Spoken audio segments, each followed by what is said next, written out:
শহরে ফের বিধ্বংসী আগুন। নোনাপুকুর ট্রাম ডিপোর কাছে একটি বাড়িতে আগুন লেগেছে বলে জানা যাচ্ছে। দমকলে 5টি ইঞ্জিন সেখানে আগুন নেভানোর কাজ করছে। বাড়িটিতে বেশ কয়েকজন আটকে থাকতে পারেন এমনটাও কিন্তু আশঙ্কা করা হচ্ছে। গোটা বিষয়টি বিস্তারিতভাবে জানবো, তার আগে আপনাদেরকে আরও একবার জানিয়ে রাখবো, শহরে ফের বিধ্বংসী অগ্নিকাণ্ড। নোনাপুকুর ট্রাম ডিপোর কাছে আগুন একটি বাড়িতে। দমকলে 5টি ইঞ্জিন সেখানে আগুন নেভানোর কাজ করছে। বাড়িতে বেশ কয়েকজন আটকে থাকতে পারেন এমনটা কিন্তু আশঙ্কা করা হচ্ছে। চারতলার বাসিন্দাদেরকে ইতিমধ্যে উদ্ধারও করা হয়েছে। শহরে ফের বিধ্বংসী আগুন। নোনাপুকুর ট্রাম ডিপোর কাছে বাড়িতে আগুন, 5টি দমকলের ইঞ্জিন সেখানে আগুন নেভানোর কাজ করছে। সরাসরি শাশ্বতী রায় রয়েছে। শাশ্বতী, কি পরিস্থিতি? আগুন কি নিয়ন্ত্রণে আনা সম্ভব হলো?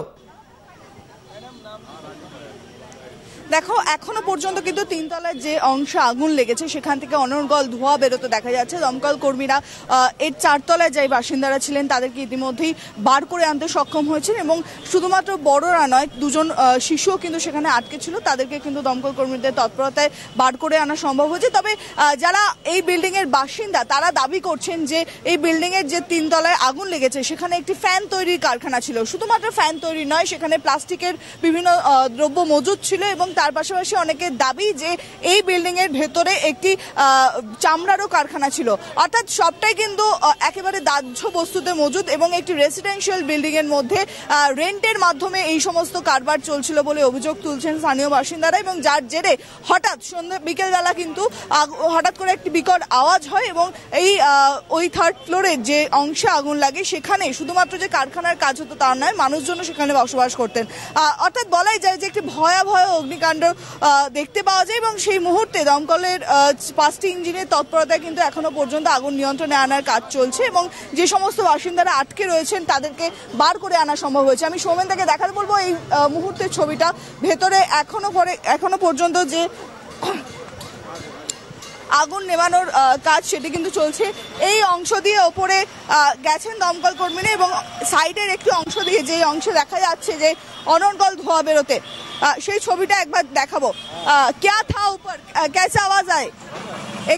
এখানে ইলেকট্রিক অংশের সম্পূর্ণ তার কিন্তু কেটে ফেলা হয়েছে, কারণ মনে করা হচ্ছে যে শর্ট সার্কিট থেকে এই আগুন এবং ওপরে অনর্গল সাদা ধোঁয়া বেরোতে দেখা যাচ্ছে এখনো পর্যন্ত। অর্থাৎ ভেতরের অংশে এখনো আগুন রয়েছে বলে মনে করছেন। এখনো কি কেউ বাড়িতে আটকে আছেন? অনেকগুলো বিল্ডিং থাকায় না ঋষি, সবাইকে কিন্তু বাড়ি থেকে বার করে আনা সম্ভব হয়েছে যেহেতু রেসিডেন্সিয়াল বিল্ডিং এবং প্রত্যেকটি ফ্লোরে প্রায় 3টি করে ফ্ল্যাট রয়েছে, ফ্ল্যাট সিস্টেম রয়েছে এবং তার জন্য বহু মানুষ ভেতরে ছিলেন। 1ম তলা এবং 2য় তলার মানুষজনদের আগেই বার করে আনা সম্ভব হয়েছে, তবে 4র্থ তলার মানুষদের বার করতে কিছুটা বেগ পেতে হয়েছিল। দমকলের তৎপরতায় কিন্তু তাদেরকে বার করে আনা সম্ভব হয়েছে। এই মুহূর্তে দমকলের 6টি ইঞ্জিন কিন্তু ঘটনাস্থলে কাজ করছে এবং সেক্ষেত্রে আগুন নিয়ন্ত্রণে আনতে কিন্তু যথেষ্ট মাত্রায় বেগ পেতে হয়েছে। এই মুহূর্তে ছবিটা দেখাবো। এখনো কিন্তু সাদা ধোঁয়া বেরোতে দেখা যাচ্ছে, অর্থাৎ ভেতরে এখনো প্রচুর পরিমাণে দাহ্য মজুদ রয়েছে, যার জেরে এই ধোঁয়া বেরোতে দেখা যাচ্ছে। তবে দমকল কর্মীরা পরিস্থিতি নিয়ন্ত্রণে আনার চেষ্টা করছেন। এই বাড়ির এই 3 তলার যে অংশ সেই অংশকে ঘিরে কিন্তু নানা রকম বক্তব্য রয়েছে। সেক্ষেত্রে এই 3 তলার অংশে প্রচুর পরিমাণে দাহ্য বস্তু মজুদ থাকার একটি সম্ভাবনার কথা মনে করছেন স্থানীয় বাসিন্দারা এবং হঠাৎ করে একটি প্রবল আওয়াজ এবং তারপরে কিন্তু এই অনর্গল আগুনের ফুলকি বেরোতে দেখা যায় এখান থেকে। দমকল কর্মীরা যথেষ্ট তৎপরতার সঙ্গে কাজ করছেন, কারণ যেহেতু 4th ফ্লোরে বহু মানুষ আটকে ছিলেন তাদেরকে বার করে আনা সম্ভব হয়েছে। এই মুহূর্তে পরিস্থিতি আমি দেখাবো। বাইরে আমরা বাসিন্দাদের, যারা এখানকার রেসিডেন্সিয়াল বাসিন্দা, তাদের সঙ্গে কথা বলার চেষ্টা করে নিচ্ছি। দমকলের 6টি ইঞ্জিনের প্রচেষ্টায় এখন আগুন নিয়ন্ত্রণের কাজ চলছে। দমকল কর্মীরা ভেতরে যাচ্ছেন, কারণ একেবারে ঘিঞ্জি একটি অংশ, সেই অংশ দিয়ে তুমি দেখতে পাবে একটি ঘিঞ্জি অংশ এবং সেই অংশ দিয়ে, সেই ন্যারো স্পেস দিয়ে কিন্তু ফলত সমস্যায় পড়তে হয় দমকল কর্মীদের আগুন নেভাতে গিয়ে। অনেক ধন্যবাদ শাশ্বতী, কথা বলছেন আমাদের প্রতিনিধি শাশ্বতী রায়ের সঙ্গে।